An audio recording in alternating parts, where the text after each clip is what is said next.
Hi, everyone. I'm Mara Webster with SAG-AFTRA Foundation, and thank you so much for tuning in for another one of our conversations at home. I do want to continue reminding everyone watching these that the SAG-AFTRA Foundation is a nonprofit organization which is currently raising funds for a COVID-19 emergency assistance fund, in which we're working to support SAG-AFTRA members who are currently out of work due to all of the closed film and television productions. So please check out the video link below and consider supporting if you're able to in any way. Today we're joined by the wonderfully talented Daveed Diggs, who's currently starring in the upcoming TNT series Snowpiercer, which you were just saying that you guys were filming before everything shut down. So what was that experience like as the shift gradually happened and this change was coming in, but you were still on set at the beginning? Well, it's interesting. I was working on another project concurrently. Basically, for the last few weeks before everything shut down, I had been in this weird loop between Vancouver, where we shoot Snowpiercer, and then London and Los Angeles. And so I was on a plane like every couple of hours. It felt like just like making this weird loop for three like sort of concurrent projects I was working on. And so I was like, I never made it back to Vancouver. I had been in London, everything started to shut down, and I was like, oh, let me get home. So I flew back to LA, even though they were still planning on bringing me back up to Vancouver on Monday. So this was a weekend. I fly back to LA, and then we get the notice Monday that work had shut down and that we shouldn't come back. But I still had an apartment up there full of stuff. And this is how great of friends everybody on this show is. Mickey Sumner went to and packed up my whole apartment and shipped it back to me. I don't know. I've never done anything that nice for any of my friends. She's raised the bar now. Oh my God. Yeah, I don't know. I have yet to figure out how I'm going to repay her and her husband. But that's really beautiful. And then obviously, given that you had already gone into production on season 2, how did that process look different for everyone coming back? Because at that point, you know your characters, you know kind of where they're at in the midst of this journey, and imagine that everyone has this rapport and these relationships that you've built over time already. Yeah, season 2 was super fun. It was way easier to shoot a second season, I think, than a first season for all of those reasons you just mentioned. You sort of know what you're doing, and you have kind of you know what you need to get through a crazy day of shooting on this show. So everything was just mellow. And we were very fortunate to keep, I think, around like 80% of our crew also. So everybody had experience working on this show, and it was really lovely and fun. Not that shooting season 1 wasn't fun, but this one was like very relaxed. And when you first got the scripts for the initial pilot, when you went into filming that, what were some of the things that you felt that you were really going to get to explore in terms of your craft as an actor through playing this character that you hadn't really gotten to do in other projects? Well, I think, I'd never been a lead on a television show before, so I didn't know anything really about what that hustle was. So that was the main challenge I think I was looking forward to. Was just figuring out, I like doing things I don't know how to do. And I did not know how to do this. And I'm still not sure I know how, but I was getting quite a few offers for these to take on like sort of large roles in TV at the time. And this one stuck out because the world building was so precise and so vast. Like there was so much information about what kind of world we were living in. And I thought, you kind of have to prepare for success in television. Yeah, if it's a successful show, you might do it for a very long time. And this felt like there was just enough to play with that I could hang out for a while. And it felt like there were tons of stories that we could tell. Leighton was a character who clearly is adaptable and is not stuck in a trope. And so like, even over the course of the pilot, he changes his actions based on what he learns. So I think that was really important to me too, knowing that I would be playing somebody that was going to change over time. So I would have license to grow along with the character. Yeah, and you know, with what you were saying about this being the first time that you were taking on that lead in a TV show, I think, you know, regardless of whether it's television or film, that the rest of the cast and the crew kind of looked to you a little bit differently. So did you kind of take a step back and think about other people that you'd worked with and the way that they conducted themselves in that position and how you wanted to carry yourself on set with everybody?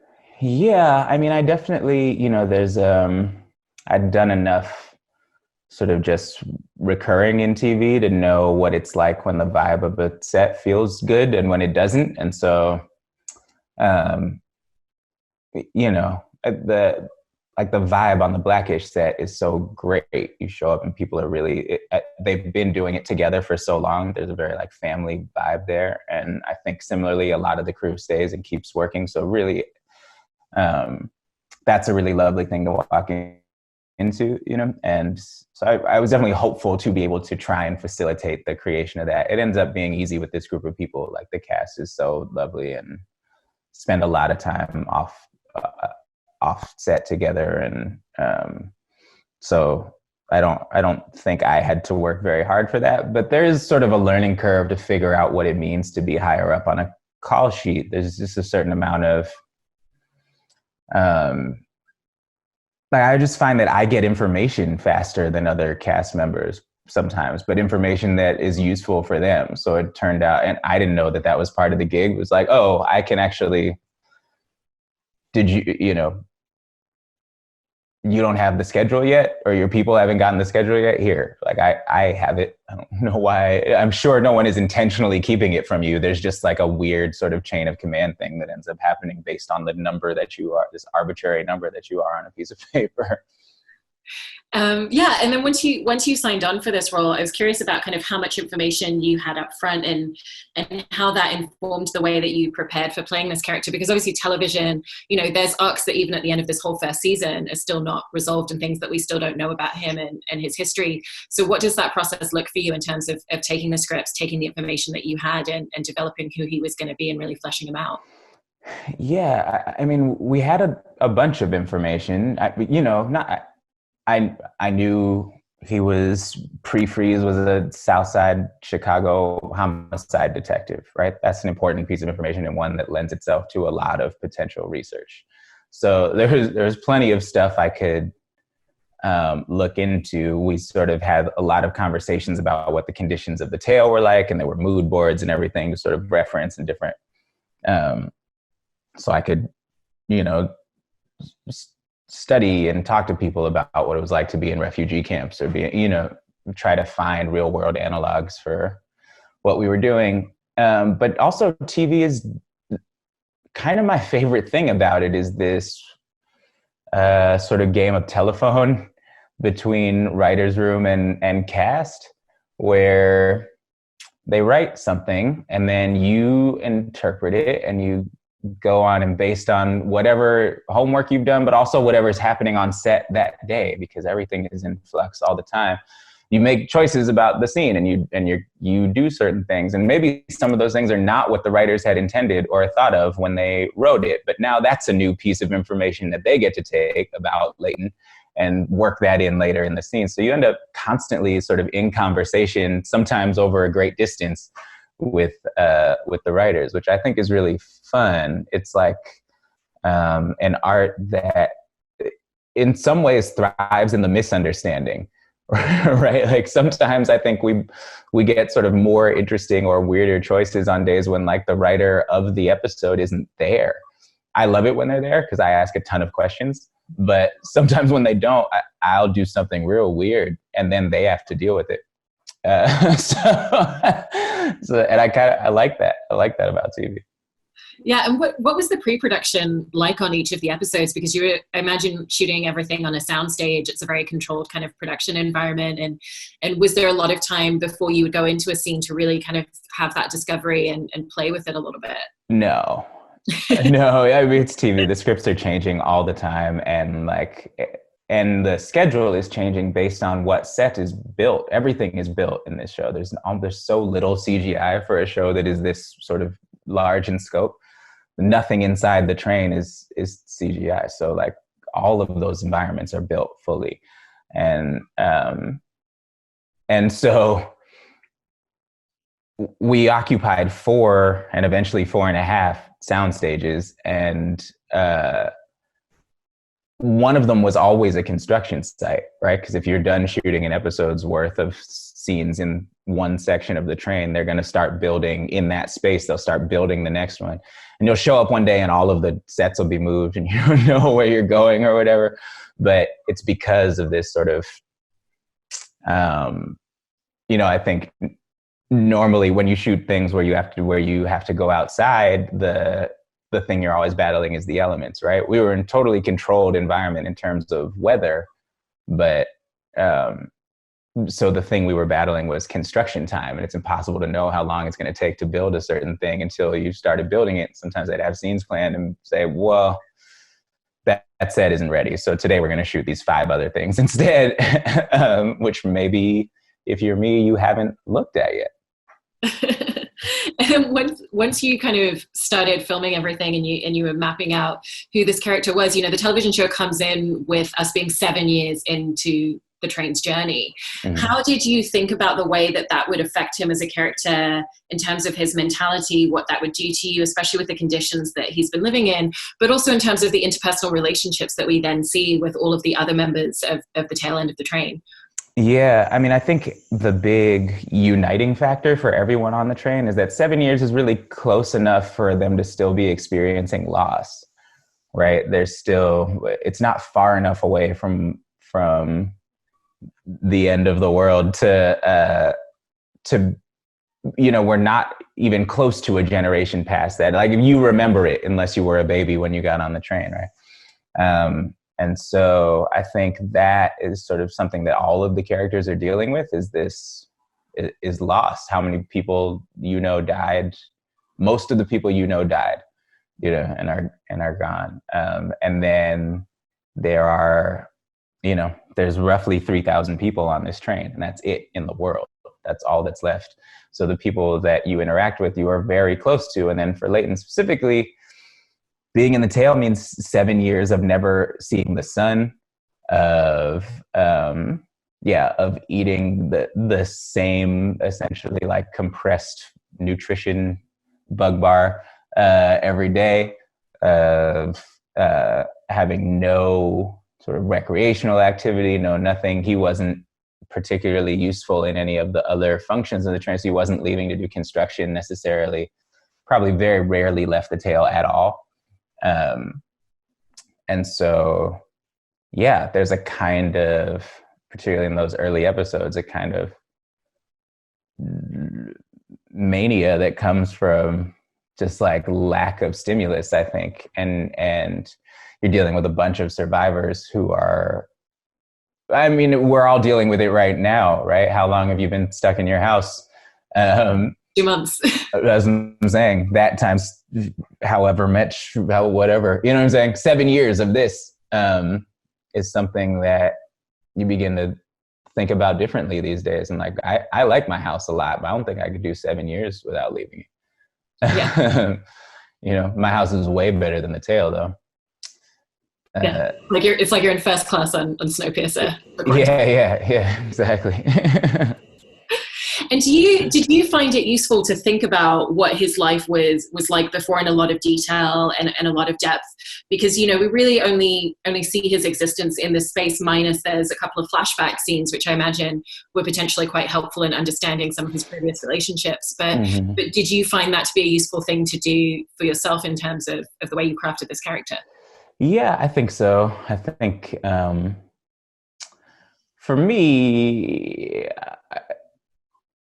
I do. I mean, I like doing research. I don't know where on the line of like research heavy to research light actor I fall, but I like doing it particularly about place. Chicago was an interesting place to me. I am so California, like I'm so specifically Oakland, and I know what that means. And so for me, most of the pre-freeze research was about trying to just think about how I would be different had I come from Chicago.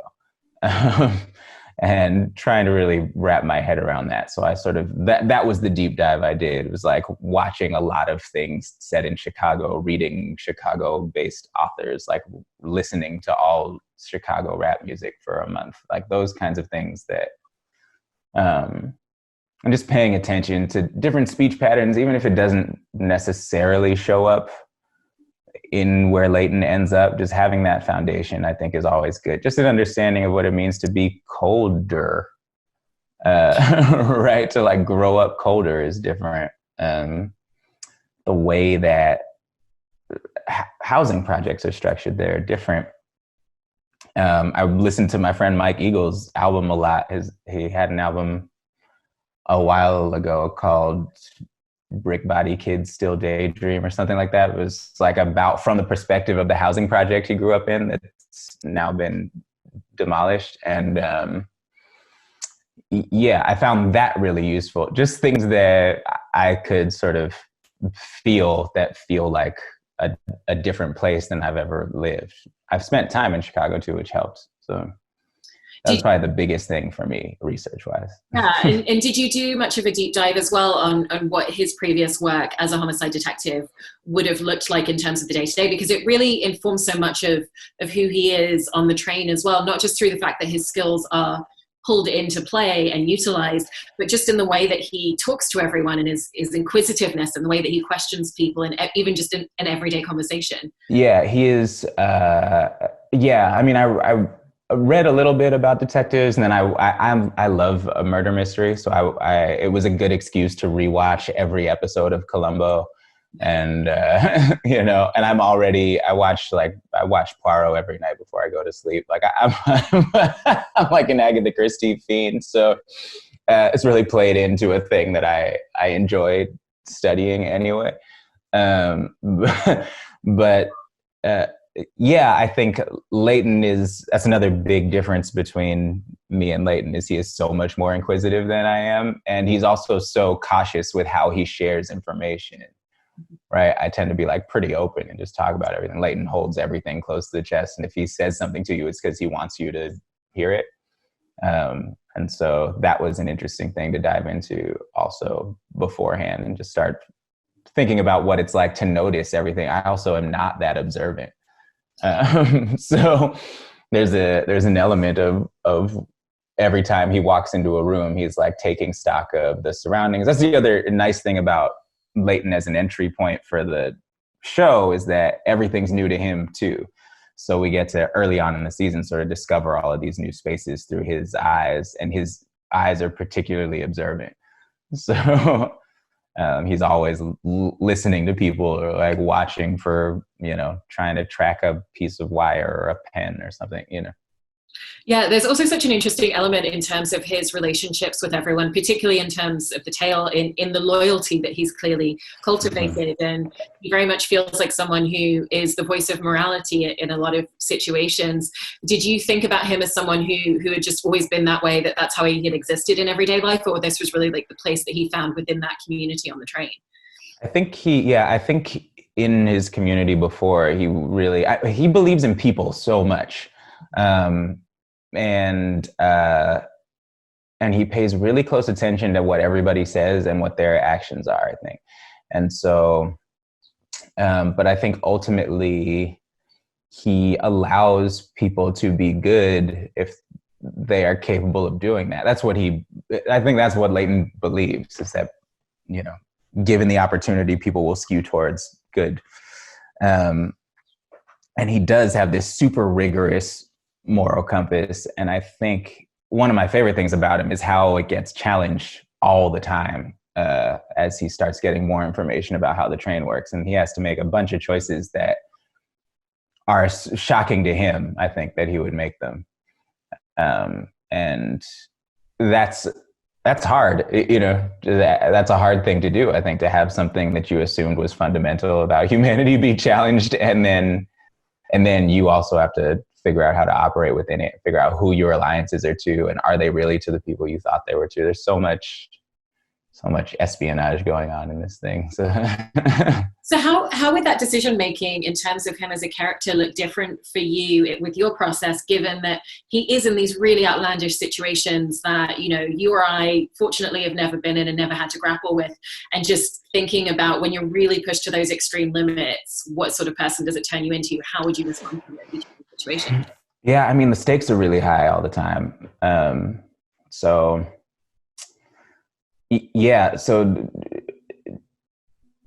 someone betraying trust becomes sort of a life or death issue in a way that I think it's different from now. So I think there are some decisions Leighton has to make that, like, not in a different situation, in a different world, would feel like kind of a toss up. No, whatever. But but in this situation, someone on either side of the thing is going to die. So and your choice is responsible for the outcome. And that's that. Yeah, I think that's every decision everyone makes in this show is turned up. The pressure on it is turned all the way up. Definitely.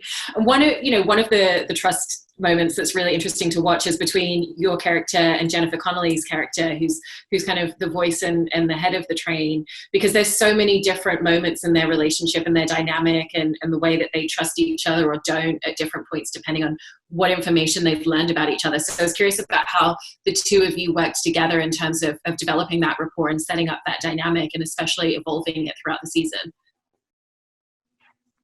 Yeah, I mean, Jennifer is amazing. So, and she's the most prepared actor I have ever worked with in my life. Like, she shows up on set ready to go, and with so many different great choices to make and all kinds of just ideas on ideas. And it's just really wonderful to work with somebody like that. But yeah, I think they respect each other a lot. The two characters come to respect each other a lot, and I think what changes over the course of their relationship is the degree to which they understand that they need each other. And yeah, it's fun to develop, and I think it's surprise.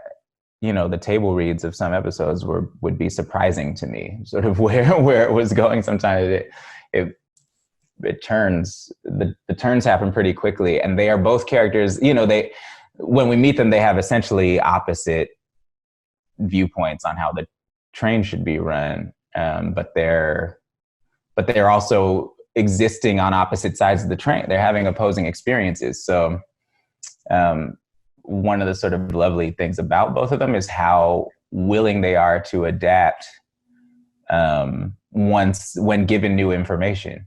They both sort of are very adaptable people, and in the end, I think come to an understanding about, or are constantly trying to reach an understanding about life, like existence at all, and quality of life.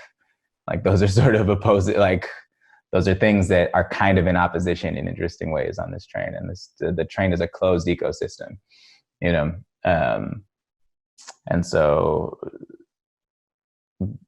yeah, do you distribute everything equally, or or does the ecosystem work better if you have different classes of, if different classes of people have different access to the resources? Yeah, and even within those different classes, we kind of learn as the season goes on that not every character is from where we thought they were from. People have kind of moved between different spaces, and there's different alliances that aren't clear from the offset, which is half the fun in watching it. But I was curious from your perspective, for you and the rest of the cast, if that was information that you were given up front to be able to kind of play to it in a nuanced way, or if it was something that developed and then you became aware of more down the line. Yes and no. I mean, I think we knew that there were methods by which people could sort of move up in class or down in class sometimes, but you never knew how that was going to happen. And I think when it happened was always a surprise, and to who got to move through. It also creates an interesting dynamic most people on the train are sort of fixed within their class, right? Don't do a lot of moving through the train, which means for the most part, you know, the tailies, most of their work is with other tailies, right? Or people in first class, most of their work is within first class. So I, like, because of Leighton's storyline, very early on got to work with everybody. So you just end up knowing people better because of the amount of days you've worked with them, right? And then, you know, later on it gets more and more mixed up. But I think early on, I had just met more cast members than everybody else had met because I got to work in all the different classes. Yeah. What were some of the interesting dynamics in terms of exploring this very blatant class system? Because, you know, obviously it's something that exists in society day to day that we all grapple with. But in this ecosystem that they've created, it's literally you're over here, you don't interact with each other, and we control the way that you live based on the class system. So there's just a lot more openness about it. So what were some of the interesting conversations and character dynamics that came out of that? Yeah, I mean, I think it was really reflected, the way it to me it is most interestingly reflected is in the actual construction of this show. I think are incredible. And they're, you know, when you're working in the tail, not only is the space really narrow, and really low, but there's also 300 people in there. I mean, it's full of background and the tail has a lot of people in it. And so there's no privacy. And then once you get up into, like, say, first class dining, is this big expansive space with really high ceilings and flowers, like there's whole sections taken up by just decoration. Right, there's extra space actually that they don't need, and no one's crammed together like that, and everybody, you know, and so those end up becoming the sort of interesting distinctions. Is like just the way physical space is different in different classes, and we're you know, we're seeing that play out in a very real way these days by how and what that means in terms of the spreading of a virus, right? I mean, I have a lot of space to hang out in. So this quarantine has been relatively easy on me, but some of my family members don't have the same situation and are, you know, very, very close to their neighbors, and also with a lot more people in their much smaller house. And there are real world implications of this that I think come to the forefront differently based on our current situation. Yeah, no, I absolutely agree with that.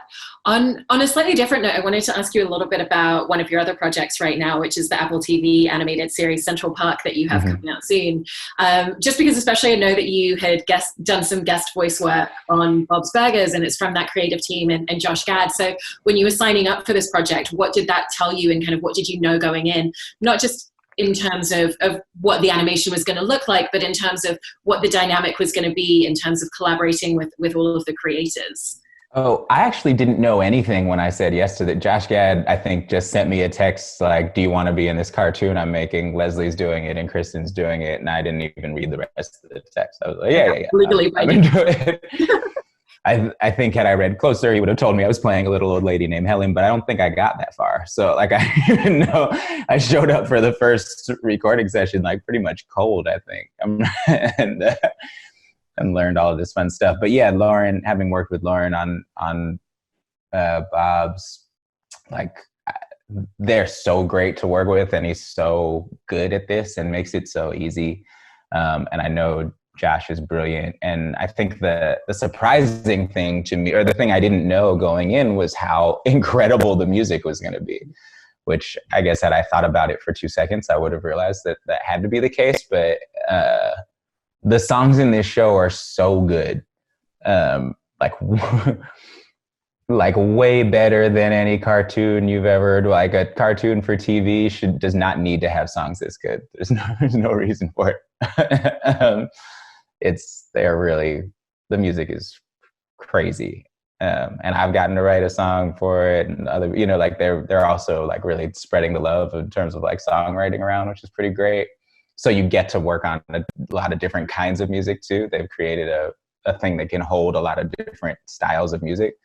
I think setting it in New York is helpful with that. So it's, yeah, it's really musically pretty brilliant. And of course it looks beautiful. I think, you know, the character design being similar, you'll like get the sort of Bob's-ish vibe from it. But I don't know. I think the settings are gorgeous, like the backgrounds are gorgeous, and the way everybody moves is so stunning, and still manages to be funny, like really funny. The pacing's good. I love that show.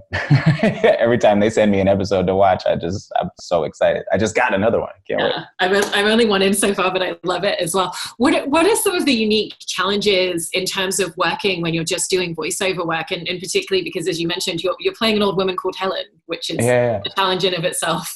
I mean, they've set it up so that you can pretty much just do you, I think. And I love voice work. You know, the only thing that is sometimes frustrating about it is you so rarely get to work with the person you're actually in a scene with. So like me and Stanley Tucci have never been in the same room together. But other than that, I mean, you don't have to put on real people clothes, and you sort of roll in. And honestly, like my favorite thing about acting is rehearsal. And it really is, especially with the environment that this creates, is really about playing. Like you can just try any idea. It's not expensive. You're not wasting a take, you know? So you just, you can sort of try anything and just give them as many options as possible, and then they'll make something brilliant out of it. So it really feels in a lot of ways way lower stakes. I don't know if it's lower stakes, but it's easier in some ways and more fun for me, because it really is about playing within the parameters that they've set up. Yeah, and you know, kind of in a different form of playing, I wanted to ask you about your theatre work, and you know, when you were in a show like Hamilton and you had that unique opportunity to inhabit that same character night after night, week after week for such a long period of time. Mm-hmm. I was really curious about what some of the things were that you learned about taking a character and continuing to evolve them as you inhabit them, and just finding something new in each performance as you do it for that long. Yeah, I think you really have to live in it in a certain way. You have to be able to bring whatever your day was with you. That's something I don't think I knew starting that process. It was a lot more, like my construction of those characters was a lot more rigid, I think. Then you get a couple of years in and hundreds and hundreds of shows in, you realize that's not really sustainable. And I don't know that that's fun to watch either. There so much of any sort of live performance is about the managing of an audience's energy, right? This is like when I play rap shows, this is the most obvious, right? Because you actually don't have to handle plot at all. So you don't have to deal with story. So it really is just about energy management. But plays really work the same way. Like a ton of it is just about feeling the vibe and feeling like, oh, everybody seems a little tired right now. Is there a choice I can make right now that would energize things? Or is there, and you have that sort of freedom to figure that out. And sometimes they're subtle, it's like about drumming on the table harder, or like jumping higher, or, shouting instead of talking normal when you're yelling to someone across the space or something.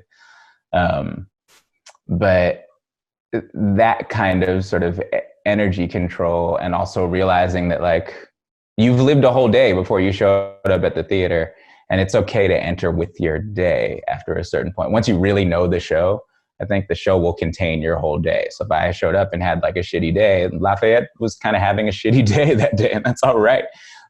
Because he also lived a whole day, so you ends up being just more of an extension of your life, I think.